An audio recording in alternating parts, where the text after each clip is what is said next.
Graham Street to the Polo Grounds, that spans from the East River to Convent Avenue and everything in between. That is the area that Yusef Salaam is responsible for, and thus far he has served his post with distinction. Let's give him a round of applause.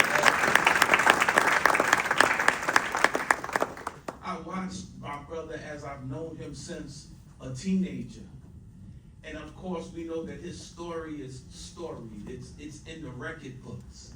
But I watch him walk through political spaces, walk through political arenas, and deal and navigate in political spaces, but he does not consider himself a politician.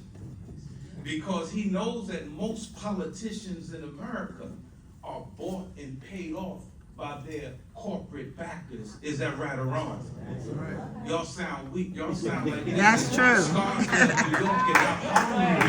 I'm going to say that again. He knows that most politicians in this country are bought and paid off by their corporate backers. He knows that most politicians in this country make promises that they never intend to keep. And most politicians, they only come outside when there's a photo op, when there's a sound bite, when there's a photo shoot or a shout out.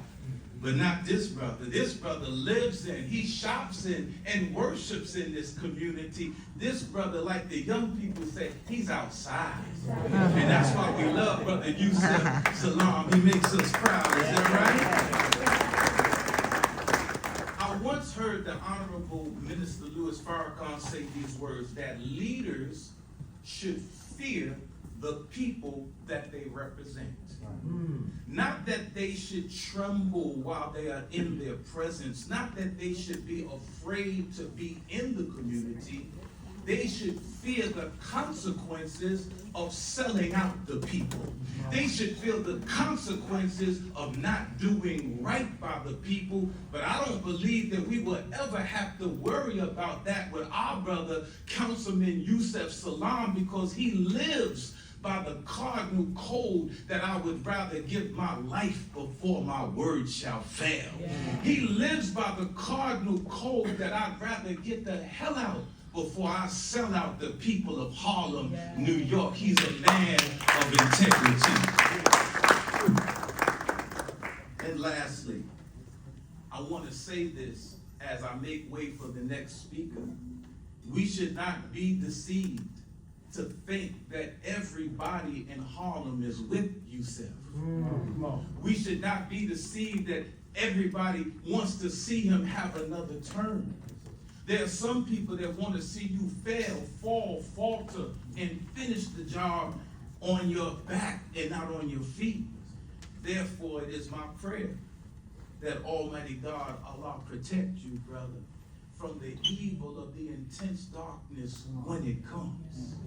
That he protects you from the evil of the envier when he or she envies, and from the evil of those who whisper firm evil suggestions and firm resolutions. Stay strong, represent us well, and I pray that this state of the district is not a state of emergency. Thank you so much. And I built Harlem Lane, so I am a child of this area. And so for 59 years, for those of you who don't know Harlem Commonwealth Council, we've been in this community doing just one job: keeping Harlem dollars, keeping Harlem businesses open, and trying to keep Harlem homes with people that look like us. And through our lending arm, we've put about $17 million into 464 Harlem businesses, the ones that banks send home. So I've basically sat with a lot of people in this community. Rent is climbing up. It's bigger than a paycheck. Heat out in January. A landlord who will not pick up the phone. A shop owner who's watching the city dig up their block for 8 months. Different stories. Underneath every one of them is the same question: who is going to show up for me? Now, I know the difference between an elected official who talks about that question and the one who answers it. and I've met both. And we've got a couple of people in this room who've shown up. My state senator who always shows up for our people. And our council member, Yusef, Salaam. Always showing up. Now, let's just talk about what I mean by that, because I get frustrated when I hear people say, oh, what has he done? He hasn't done anything for us. And I just want to share a little bit, because maybe he is modest and he's very humble. So I'm going to get to brag on him just a little bit, if that's okay. Right? His office brought more than $22 million to this community alone. $22 million. And I want to be specific about what that buys. It's a lawyer who's standing next to the tenant in housing court, so family keeps his apartment instead of losing it. It's heat back on in the towers of Riverbend and Esplanade Gardens. It's a STEM lab in 13 of our schools and a renovated pharmacy at Harlem Hospital.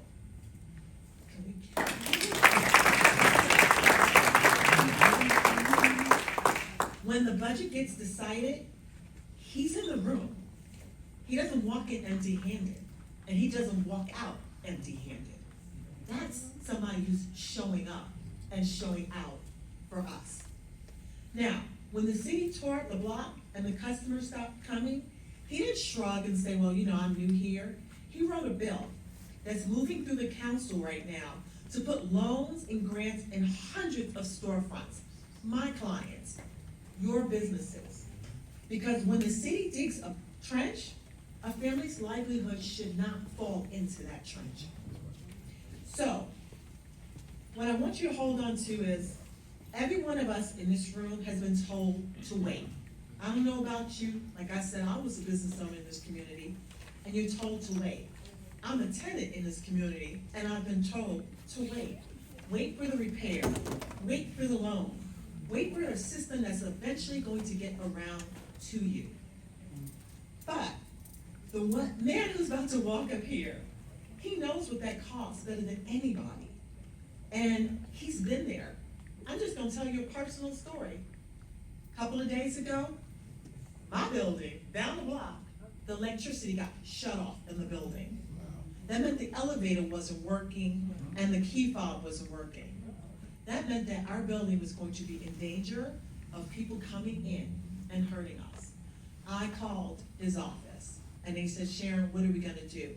Thank you to our local precinct, because they made sure, since they couldn't actually pay the bill to Con Edison, that we had the police department circling our building to make sure the tenants were safe until the Con Edison could be turned on the next morning. There were no cameras there. There was no photo ops. It was just him and his lovely team saying, let's make sure the people here are safe.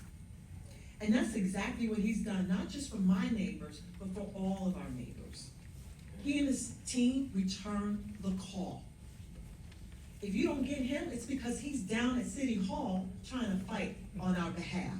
So don't get mad if he doesn't return the call right away. His team always returns the call. And they don't just return the call, they try to make sure things happen. And that's a very different story. Like I said, Senator Clay, you've been on this road a long time, and I am so glad you've got some help. Because we need people fighting for Harlem has been promised a lot, but Harlem's been waiting on receipts that few people want to pay. Go ahead. Tell it. But we finally have someone who's showing up, and tonight, he's gonna share what those receipts are. So I'd like to take this opportunity, okay, because there is another person who shows up with the receipts.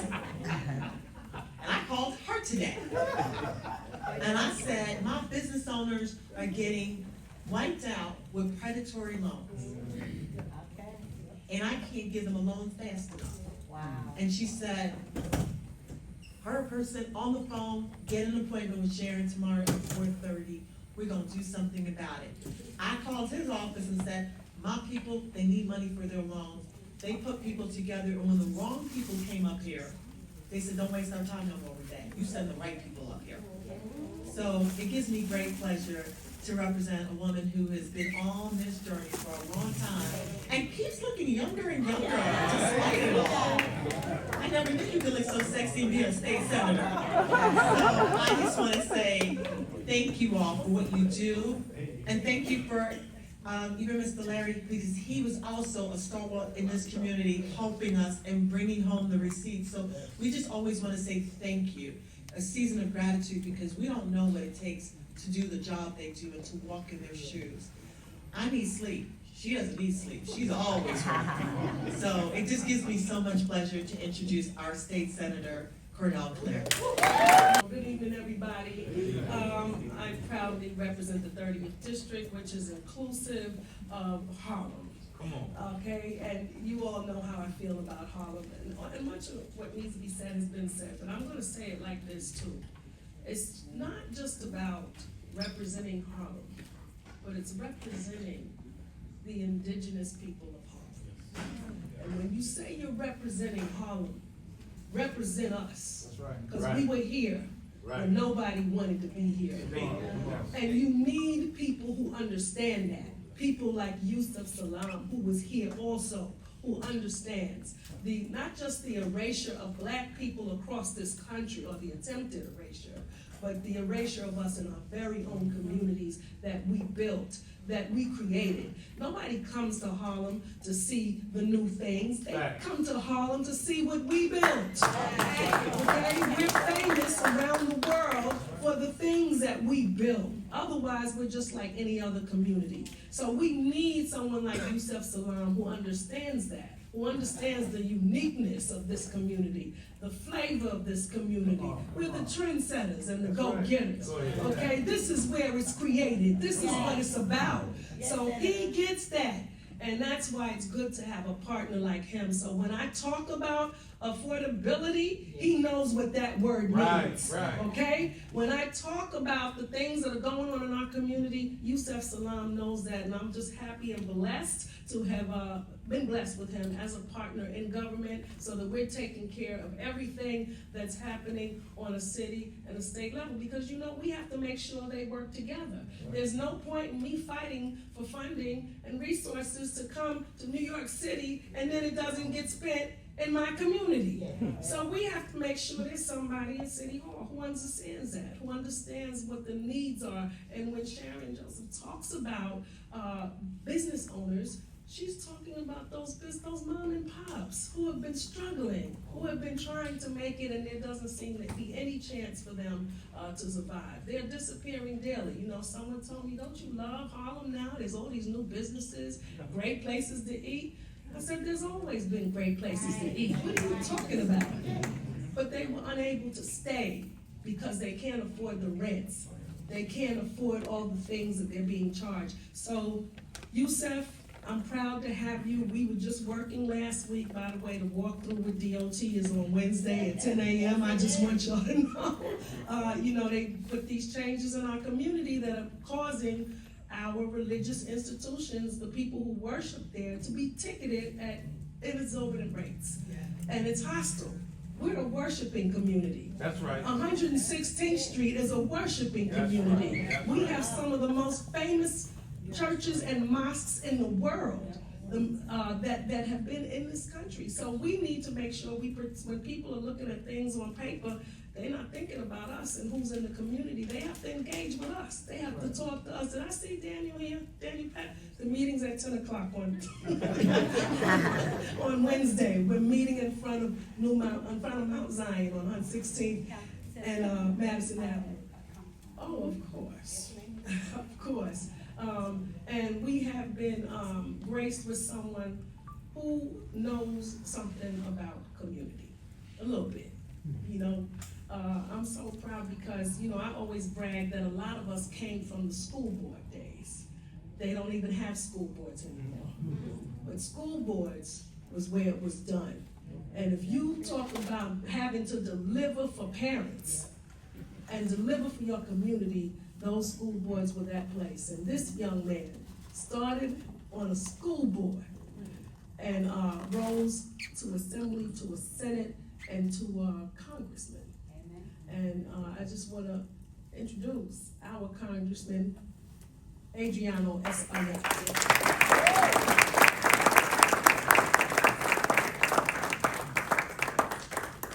Thank you, council member.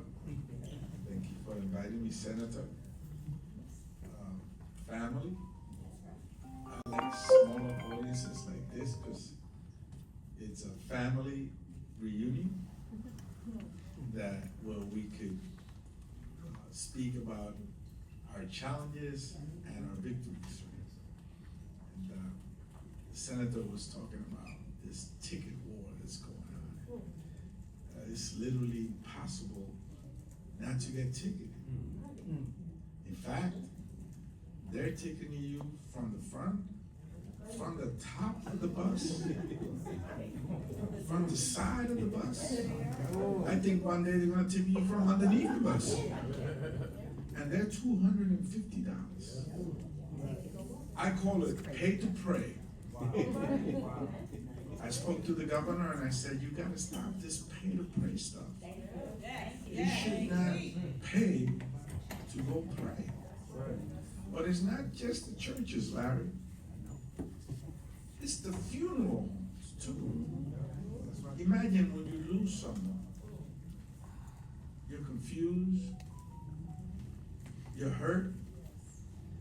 You lose sense of where you park. You just park wherever you find it because you want to go in and hug your family. And you come out of the funeral home and you got a $250 gift for you. And so there should be a way to accommodate that, right? And we should work together on doing that. We try to do something with Compton Avenue to get them a block where they could park their vehicle, but this is rampant, right? It's like 116th Street, it's 145th Street, it's 135th Street. So it's everywhere, it's uptown. And so we should do something to stop it. But I come here to congratulate you. So people will say, well, it's just on his way out, causing trouble. I may be able to throw an elbow or two on my way out and maybe get some things done. An elbow is never bad. It worked for some of the New York Knicks, right? And so I come here to congratulate you because you are a gentleman. You have always treated me with respect and courtesy. And I think that's important in life. I think friendship is important. Friendship has been mutilated throughout the years. Sometimes you speak to young people, and it's like friendship doesn't exist anymore. But there should be a place for that. As a young boy, Senator, I discovered Harlem on my way down east on 145th Street to pick up my summer youth job check at the Armory. Imagine that. That's how I stumbled into Harlem. Maybe by coincidence.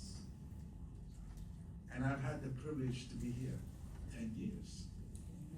So I really got to know it really well. And it's true that it is an international brand. And it is synonymous with a lot of good things. It is synonymous with culture. It is synonymous with music. It is synonymous with literature. It is synonymous with growth, struggle. It is synonymous with revolution, really. Yes. So, I wouldn't say when I went to Europe or somewhere else, Asia, I represent, don't say that to the people uptown. I represent Washington Heights because they didn't know what it was. Well, now they do. Now, because they got the movie In the Heights, right? So now they know a little bit about that. I would say I represent Harlem, and their eyes would light up. You could see that, the impact of the brand, the name of this neighborhood. need to go back and build that David Dinkins coalition. The last time there was a black-brown labor coalition was when David Dinkins was elected mayor. And I could tell you that the city has hurt by not having that coalition. So we must go back and reach really deep in our soul and find the elegance that is characteristic with the council member and try to put that coalition together. Because if we don't, we could perish. If we don't, our neighborhoods will lose that strength that I told you I saw in people's eyes when I told them I represented Harlem. And that I'm beginning to see, as I said, in the heights. You see it on the planes all over. Planes, yeah. I'm gonna go have some marijuana out on Lincoln Street. But thank you for your service, and thank you for what you do. And in me, you will always have a friend and an ally. Thank you.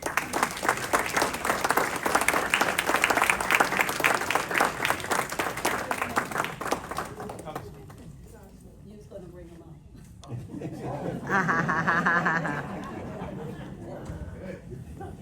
What a privilege. With that, it is a great honor and a privilege to represent someone that I think the country knows, not just New York. Not just for his life story, which is compelling, but what he does for people. Your councilman, Yusef Salaam. Yeah. Amen.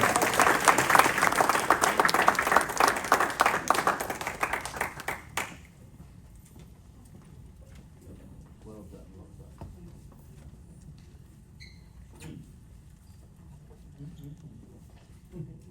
Man, oh man, sometimes you sit in a space and you are so overbowled by the remarks that are being given. You don't realize they're talking about you. So, man, that guy that they talking about,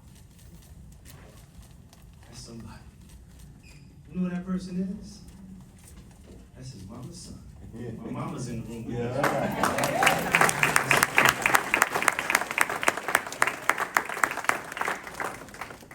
As a father of his own, with 10 babies, who was just recently, this might be news to some, but some folks know, if you know, you know.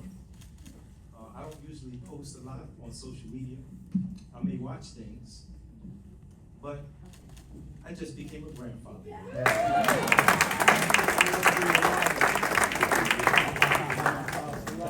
It's such a good feeling, such a good feeling. I kind of know a little bit more closely to what my mother was urging us through as her child. Now that I have a grandchild, I'm like, man, there's so much that we gotta pour into those children. I want to start by saying that the peace, mercy, and blessings from the owner of all peace, all mercy, and all blessings be upon each and every one of you and your families. And welcome. Welcome to my first annual State of the District Address. Yes, indeed.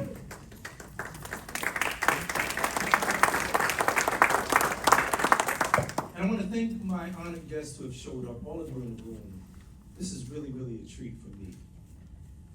You know, and I want to thank my staff. They always say teamwork makes the dream work. And I got a heck of a team. My team is doing an awesome job of really 20 people. Because that's how many people we need in office. It's a lot of pain in our community, a lot of things that we need, a lot of distress. We've had a lot of divestment and not enough investment. And when we're on the phone and folks call us and they're talking to us about the pain points that they have, the fact that they need heat, the fact that they need rents to be paid, the fact that the rent is too high, thanking us that the rent is frozen for some but not for all. What does it mean tomorrow? I want to also acknowledge those who have dedicated their lives to making the village of Harlem a better place and who are only here with us tonight in spirit. People like the Honorable Congressman Charles B. Rangel. Yes. People like the Honorable Hazel Dukes. People like the Honorable Lloyd Williams of the Greater Harlem Chamber of Commerce. And people like Osman Diallo. Yes. He was the legislative director to the Assemblyman Al Teller. And I want to say, may their legacy continue to inspire us. I dedicate our office's achievements this year to them. My neighbors, they say that a budget is a list of numbers, but I disagree. A budget is a list of promises. In fact, it is a moral document. So tonight, let me tell you what Harlem promised itself this year and what we delivered. This fiscal year, we brought home nearly $23 million for this district. Nearly $23 million for this district. This includes the nearly $20 million in capital funding to build, to renovate, and preserve schools, hospitals, homes of Harlem. And of this money, $15 million of it came directly from the Speaker's Capital Fund. This was fought for and won by our office. These funds were brought home, the funds that we brought home include more than $3 million in programmatic funds for more than 100 community organizations, including nearly $700,000 that I won from the Speaker of the City Council and our Manhattan delegation. Harlem deserves more, and this year, Harlem got more. These are not abstractions. These are not press releases. These dollars are already at work in our classrooms, in our hospitals, in our senior centers, in our houses of worship, and in the housing developments that many of our families call home. So to start, our children come first. Our children are the next generation of torchbearers. They say that they are the future, but they are also the present. We made our single largest programmatic commitment to our young people, investing more than $700,000 in youth development and youth education. That's arts enrichment in our public schools, the Cultural Arts School Adventure Program. That's hands-on STEM labs rolling up to our schoolhouse doors. That's a youth hackathon, robotics, and citywide spelling bees. That is $165,000 for the Junior Scholars Program at the Schomburg Center for Research in Black Culture. Okay. Yes, indeed. And this includes $150,000 in Speaker's Fund that I personally fought for, teaching our children the history that made this village the capital of Black America. That's $50,000 for the Harlem School of the Arts, and that's gymnastics, lacrosse, tennis, figure skating, dance, music production, and that's college readiness for our children. In our district, we do not ask whether our children are worth the investment. We only ask, how much more can we give? And in keeping Harlemites housed, I want to say this plainly. The single greatest threat that our families are facing in this district is displacement. So this year, we secured $290,000 in programmatic funding to keep our neighbors in their homes. This is anchored by funds from the Speaker for Palante Harlem to provide free legal representation for tenants facing evictions, non-payment cases, holdovers, and landlord harassment across Upper Manhattan. When a landlord shows up with a lawyer, our tenants will show up with one too. But I want you to hold on to that thought. Because when I reach our capital budget in a moment, you will see what fighting displacement really looks like. Harlem is not for sale, and Harlemites are not for removal. Yes, indeed. We are honoring those who built Harlem. With more than 20 grants, we invested $215,000 in our seniors, the elders of this community. These grants provide transportation to medical appointments. They provide dignified fresh meals. They provide adult day health services and digital literacy classes so that no elder is locked out of the modern world. These grants provide legal help for older adults facing eviction, because no one who has built Harlem should ever be forced out of Harlem.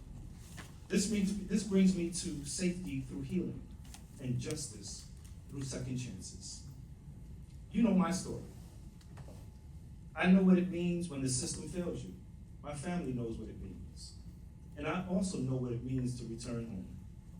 That's why we invested $122,500 in community safety and violence prevention, and in justice, and in justice, not injustice, in justice.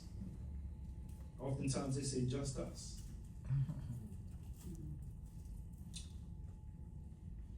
So we know that you can turn grief into prevention. Y'all may have seen that through me. But there are great organizations that are doing this work on a whole nother level, right here in our community. They're turning their grief into prevention. They're becoming credible messengers so that they can interpret violence before it starts. They're providing re-entry services that welcome our people home with housing opportunities instead of closed doors. And we continue to fight to overturn wrongful convictions, because I will never stop fighting for the ones who are still waiting for their truths to be heard. You know, it's a sad, sad story. When you come in and you have notes on your desk from people who are calling you from prison. It's a sad story when you see that there's mail that inmates have written you from prison, because they too, like me, are seeking relief from an unjust system. I will never stop fighting for them.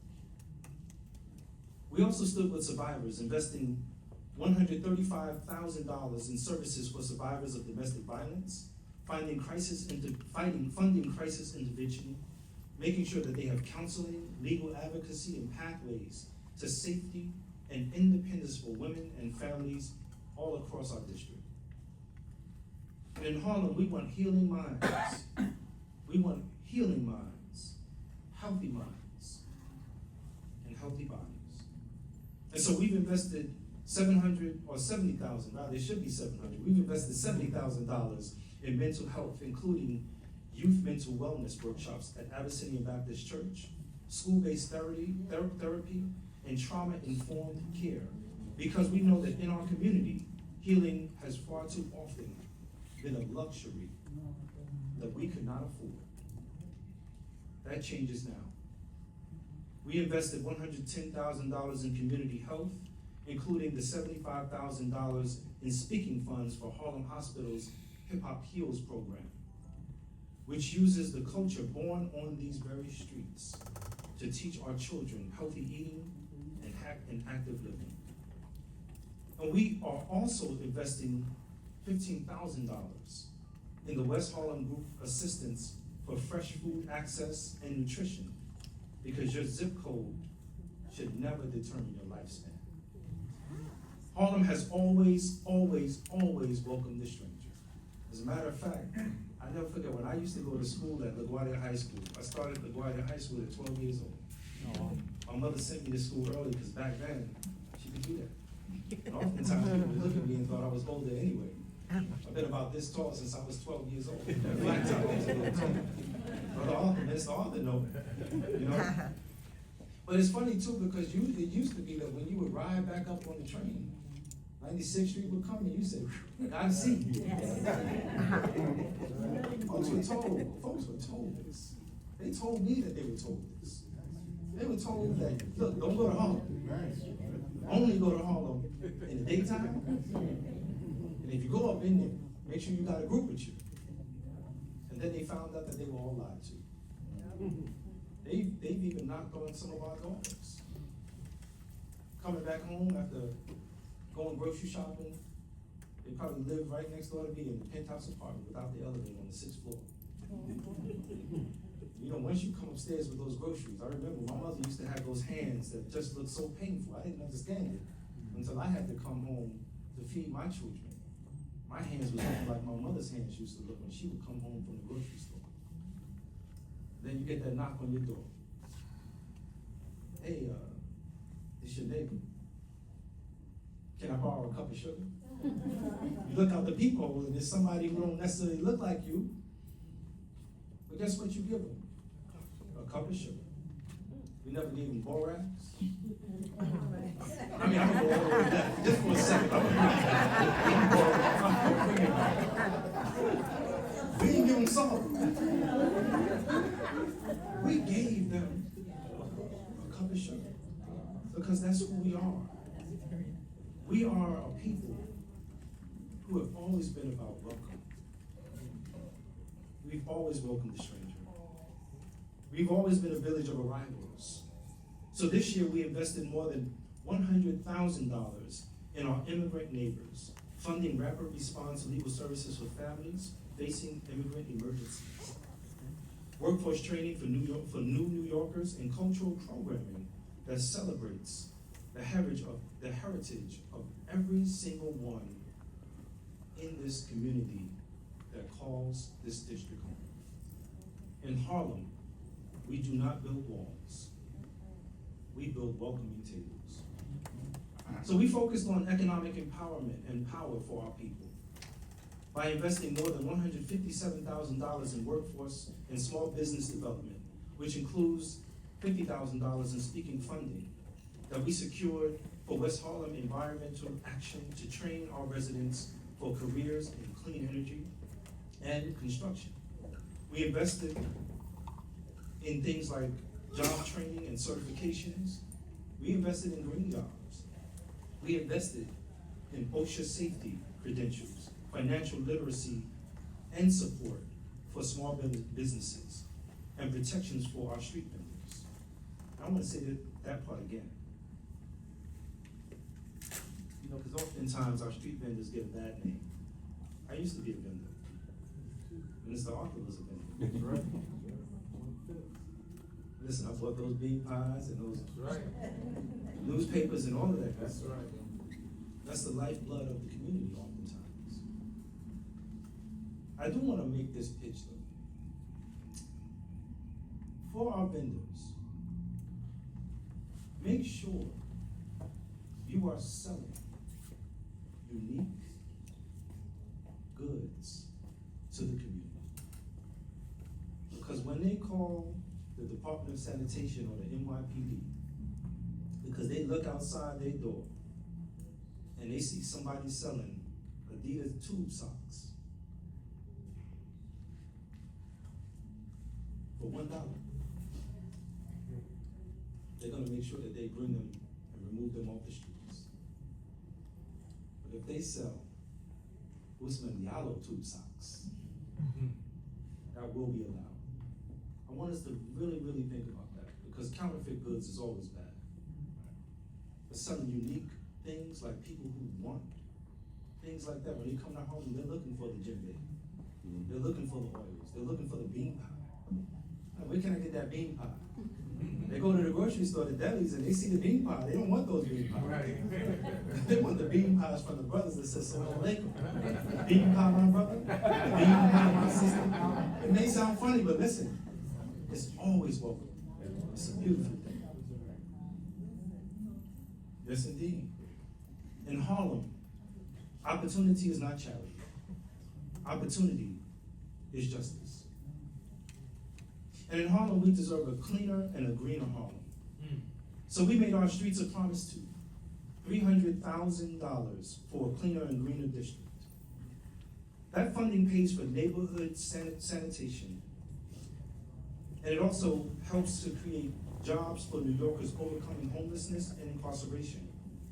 It helps pay for dedicated cleanup on 125th Street, the corridor that is right outside these doors. It pays for environmental education and green job training, and for programming in Morningside Park. When our blocks are clean and our parks are alive, our community stands tall. The culture and the community. That's what Harlem is known about. It's known for the culture and the community. We invested $45,000 in the arts that make Harlem, Harlem. This funding supports Harlem Arts Alliance, the new Heritage Theater Group, documentary film programming at the Maisels Institute, and heritage and cultural programming along East 125th Street and across the historic Harlem. We also invested $150,000 in the institutions that hold this community together. That investment funds Family Day celebrations in 12 NYCHA developments across our district. It supports our veterans and their families through the American Legion Post 398. It expands accessibility for our neighbors with disabilities, including new speaker funding at the Canaan Baptist Church. And it sustains our community boards, which do democracy the unglamorous way, one meeting at a time. This brings me to building the next Harlem, bringing home nearly $20 million in capital investment. Programs change lives, but buildings change generations. So beyond every dollar of programming I have just described, we delivered nearly $20 million in capital funding for this district, $5 million of which are dollars that are allocated directly from our district capital budget across 31 projects, and nearly $15 million more was added from the speaker's capital funding that our office advocated for and won. This is money that will still be working for Harlem long after tonight's address is forgotten. And remember earlier when I told you to hold that thought? I told you to hold the thought about displacement. Here it is. We secured nearly $12 million to preserve the affordable housing our families depend on. We won more than $7.5 million for the riverbed. Restoring the team, yes indeed. Yes indeed. You know, this is a quick short story. We were called there. And it's tremendous when you go into the boiler rooms and the boilers that they need repairing are no longer being manufactured. And when they told us what the needs was, we walked out of that room and walked back into the main lobby of one of the buildings. And there was an elder that was sitting right there. And she looked up at us and she said, "Yo, you the councilman?" I said, "Yes." She said, "You gonna help us?" I said, "Yes, ma'am." She said, "You know, it's a lot that we could get through. We could get through when it's warm outside and hot outside, in fact. We can't get through another cold winter." And so securing this money for the Riverbend in particular was a personal thing, to make sure that they had their heating restored and that the cooling systems and the upgrades to the security systems for their residents was done. We won nearly $3.2 million for Esplanade Gardens to replace the heating distribution systems across all 6 towers. And to restore the garage decks. We won $1 million to rehabilitate the West Harlem Renaissance HDFC buildings. And we funded new plumbing at the Clayton Apartments and new windows and boilers at Maple Court. Keeping Harlem housed does not just mean lawyers in housing court. It means heat in the winter, safe buildings and homes that our elders can grow old with dignity. That is what fighting displacement looks like. We also secured more than $3.6 million for our health infrastructure. That includes a $2.5 million renovation of the pharmacy at the Martin Luther King Jr. Pavilion at Harlem Hospital. Yes, indeed.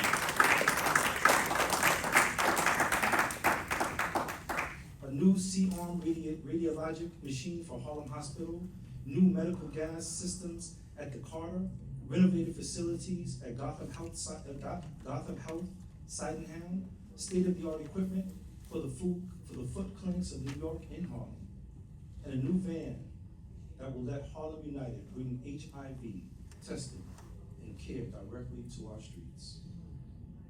We invested more than $3.9 million in our schools and centers of learning, funding 17 projects across 13 public school buildings, as well as CUNY Advanced Science Research Center. We are creating a $1.2 million culinary arts and cultural food lab at the Thurgood Marshall Academy.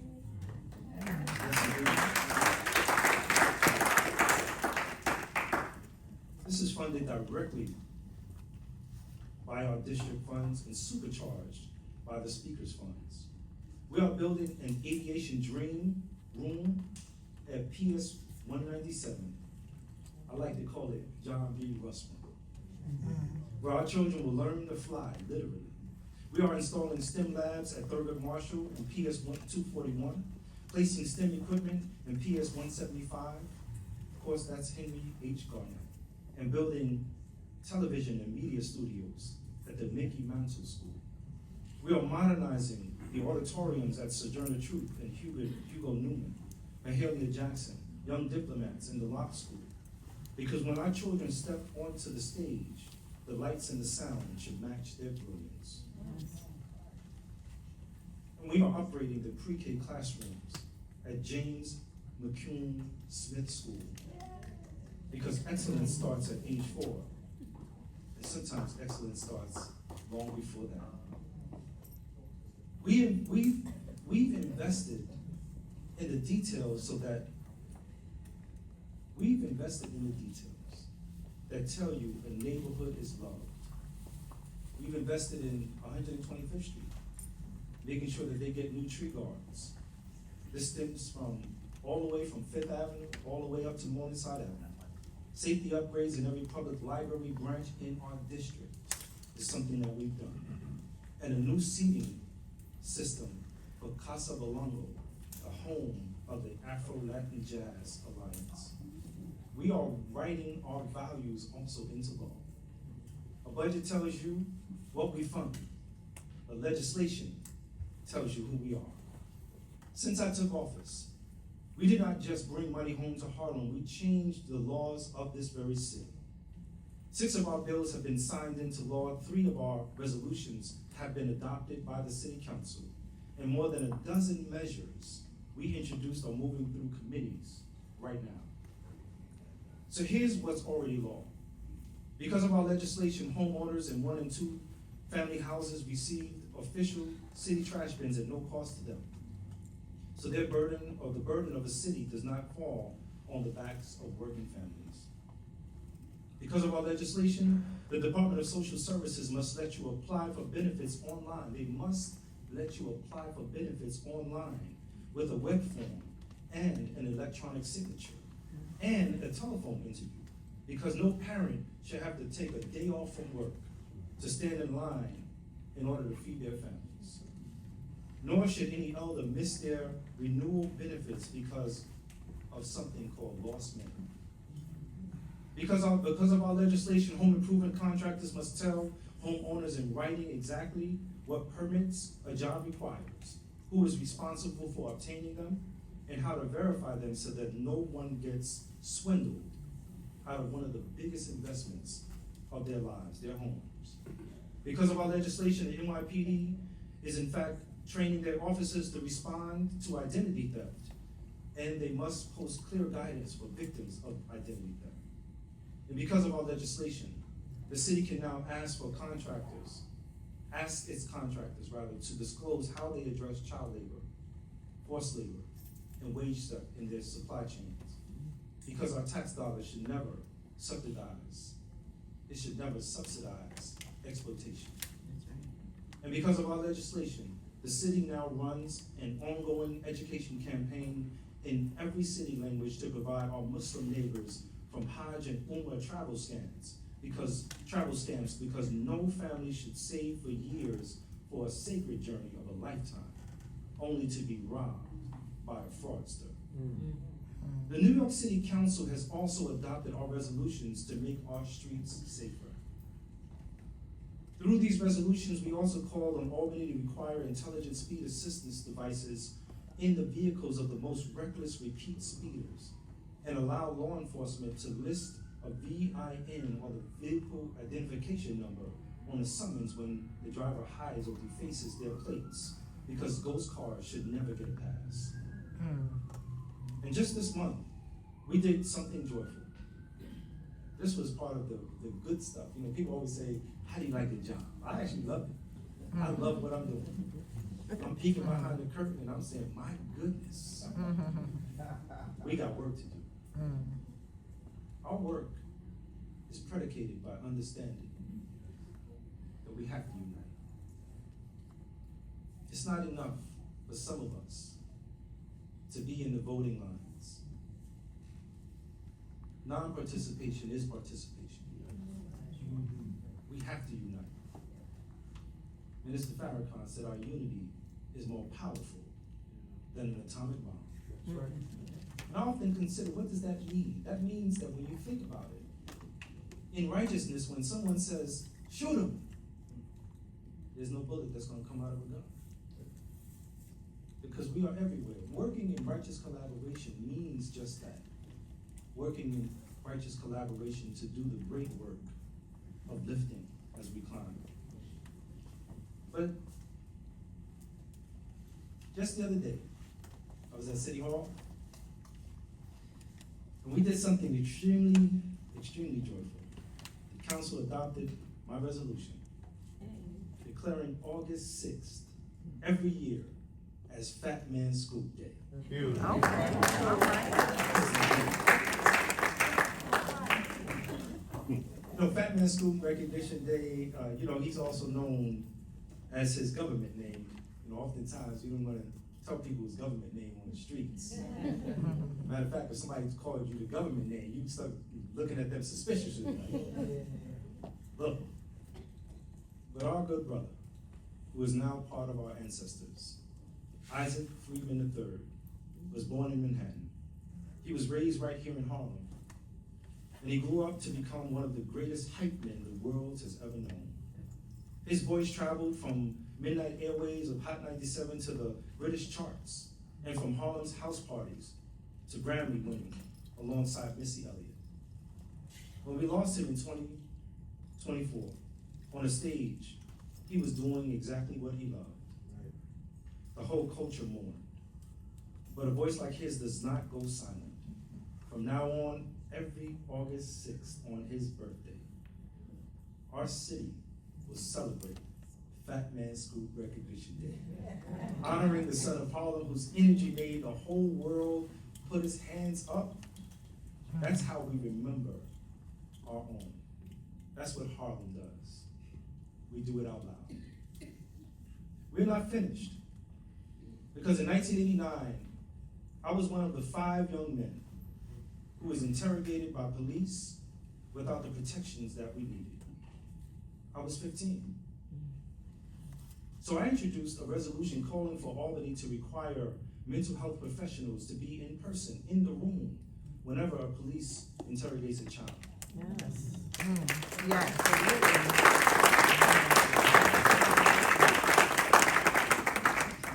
And I love that our police are here in the room, because these are not bad police that are in the room. As a matter of fact, most of our police are not bad police. Most of our police are good police. They want to make sure that crimes are solved correctly, that the streets are safe. They are, matter of fact, the ones who are in charge of making sure that we are always in a state of safety. I introduced also a resolution urging the passage of the Earned Time Act and the Mayfield Act to restore rehabilitation, restore justice, discretion, and to end the mandatory minimums that fueled mass incarceration from communities just like ours. Yes. I introduced legislation that required blood alcohol testing when an officer discharges their firearm and kills someone or injures someone, requiring public reporting on how the NYPD answers freedom of information requests, and requiring daily public maps of NYPD speeding and collisions. Accountability is not anti-police. In fact, this is how trust is built. We are fighting for our small businesses with a bill that we heard in committee just last month, that would require a support fund of loans and grants to storefronts disrupted by city roadway construction, alongside a resolution calling for state tax credits for those same businesses, because businesses should not have to go under simply because a block was dug up by the city. And I have good news about this. We are en route to passing all of these bills very, very soon. We are also fighting for a licensed social worker in every police precinct around the clock. Let me tell you, I know that some of you may know the work that police officers do, but I don't know if y'all really know. Like, I just went to the precinct the other day to meet with Captain Rose. And we were there a little early, and I'm sitting in the vestibule, and I gotta tell you, there was somebody in the room right next door to us that was just raising holy heck. I'm always in sacred spaces, so that's how I talk. But I was feeling bad because, you know, oftentimes things might seem like it's just straightforward. Like, you know, you could just cross this way and cross that way and things get done. But there's protocol and processes that have to happen, and those things have to be understood. And once they're understood, we have collaboration. We have like synergy that happens. This person did not get that collaboration or synergy because they were out of order. Unfortunately, a lot of our people are out of order. And I'm not saying that because I want us to be, you know, like that. I'm saying that because people send me those videos about things that happen. And they try to get us to repost them and say, Councilman, what are you gonna do about X, Y, and Z? They never showed it before. If you know, you know. They never showed before. They showed in the midst of. But they never showed somebody running to the scene and saying, brother, put the gun down. Think 5 times before you act. Consider the consequences. They never talk about that. They never show that. They only show the midst. You know, the officers told me the other day, they said, you know, when they call 911, they're not calling us so that we can bring cookies and milk to anywhere.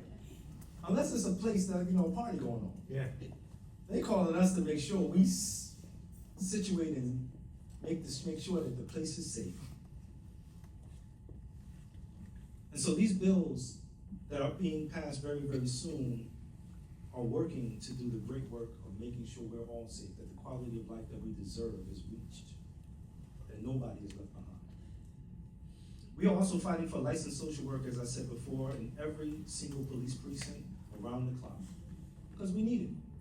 People need to talk to the people, right? And sometimes those who've been close to the pain should have a seat at the table and be in those spaces so that they could talk to the people who are in pain about the assistance that they need.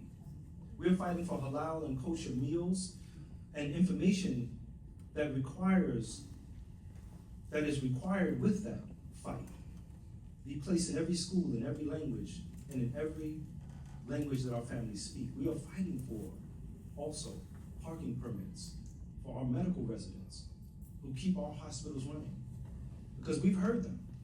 They got to circle the block and circle the block some more, and the fact that things like 116th Street is saying that they want to take away more parking. So we're fighting for them to make sure that they have licenses that allow them to park so that they can get to work in the hospitals. we're not stopping there. We're also fighting for funeral directors who take care of the bodies of our loved ones, so that they also can park and do the business that no one else wants to do. We're also fighting for trusted.gov addresses on every city agency website. You know, oftentimes, and I get this call from my mom, but I'm also calling myself oftentimes. I'm on a website, and I happen to look up, and I thought it was a government site, and it was a hack. And so we want trusted.gov addresses on every city agency website for a study of the earliest date that this city can reach zero emissions. These are things that we're fighting for. And for real accountability for co-op and condo boards that act in bad faith. And for real accountability on all of those levels. And we have asked this council to declare, this is another good part of our work. We've asked this council to declare June 11th as Charles B. Wrangle Day, so that the line of events will continue to grow forever. Trust me, as my word is my bond, the promises we keep.